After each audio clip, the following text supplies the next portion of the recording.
আওয়ামী লীগ, কি বিএনপি, কি জাতীয় পার্টি, কি অন্যান্য আদার্স যে পার্টি রয়েছে, সব মহলে সর্বশ্রেণীর মানুষ ইসলামী আন্দোলন চরমোনাইকে ভালোবাসে। এটা কি আপনার আমার ইচ্ছে না আল্লাহর পক্ষ থেকে? আমাদের কেন্দ্রীয় পর্যায়ে বা অন্য কোনো পর্যায়ে যদি তাদের বক্তব্যের মাধ্যমে, আমার বক্তব্যের মাধ্যমে যদি কেউ কোনো কষ্ট পেয়ে থাকেন, এবং আমরা তো নতুন এখানে উঠে আইসে জুইরে বসি নেই, কাজ করতে গেলে মাঠে ময়দানে কিছু ভুল হতেই পারে, কিছু বক্তব্যের ভিতরে বিতর্ক জন্ম হতেই পারে।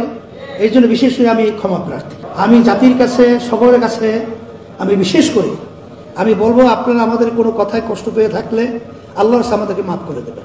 সর্বোচ্চ বিদ্যুৎ সাশ্রয় যমুনা এসি, মাত্র 24 টাকায় এসি চলবে সারাদিন। যমুনা এসি।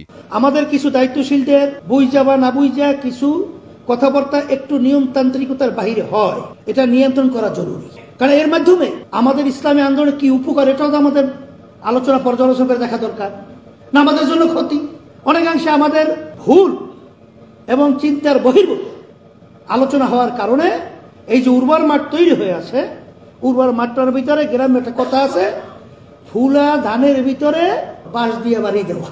এইভাবে তোমাদের কথা, তোমাদের চাল চলন, আচার আচরণ খুব সতর্ক অবস্থায় বাড়াতে হবে। কারণ আমি দেখেছি আল্লাহ রাব্বুল আলামিন ওয়াদা, ওয়ালা তাহিনু ওয়ালা তাহজানু ওয়া আনতুমুল আ'লাউনা ইন কুনতুম মুমিনিন, তোমরা বিজয় হবে, তোমাদের ভয় চিন্তা নাই, মুমিনের চরিত্র অর্জন করা।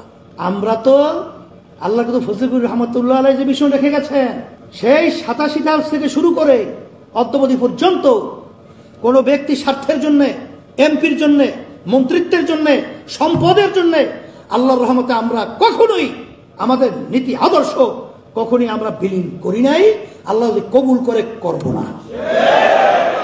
এই যে 5ই আগস্টের কথা আমি স্মরণ করাই দেওয়ার একটা উদ্দেশ্য আছে, যেখানে ইসলামী আন্দোলনে কত ছেলেরা, কতবার ইমামরা, আমার ভাইরা, আলেমরা, হাফেজরা শাহাদত বরণ করলো।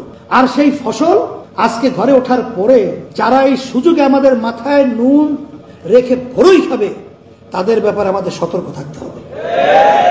এখন ইসলামী আন্দোলন বাংলাদেশ ছোট নয়, বোকা নয়, সজাগ রয়েছি, আনুন মাথায় রেখে ভরই খেতে পারেন। হ্যাঁ, তবে আমরা কিন্তু ইসলামী দলের সাথে যোগাযোগ রক্ষা করে চলছি, তাদের সাথে বৈঠক আমাদের ধারাবাহিক চলছে, এবং আলহামদুলিল্লাহ সিগন্যালও ভালো। তোমরা দোয়া করতে থাকো, আল্লাহ যদি কবুল করে সুন্দর একটা পরিবেশ তৈরি হবে ইনশাআল্লাহ। আল্লাহ রাব্বুল আলামিন আমাদেরকে পদ্ধতি শিখিয়েছেন, দাওয়াতের পদ্ধতি, যে তোমরা দাওয়াত দাও, মানুষদেরকে দিনের পথে ডাকো, সুন্দর সুন্দর কথার মাধ্যমে হিকমত অবলম্বন করে। আপনাদের উদাত্ত আহ্বান জানাচ্ছি, আপনারা আসেন, ইসলামের পক্ষে, দেশ গড়ার পক্ষে, মানবতার পক্ষে আমরা বিচ্ছিন্ন না থেকে আমরা সবাই একত্রিত হয়ে কাঁধে কাঁধ মিলিয়ে সুন্দর দেশ, কল্যাণকর রাষ্ট্র, ইসলামের পক্ষে আমরা একটা পরিবেশ তৈরি করতে পারি। আল্লাহ তৌফিক আমাদেরকে দান করুন।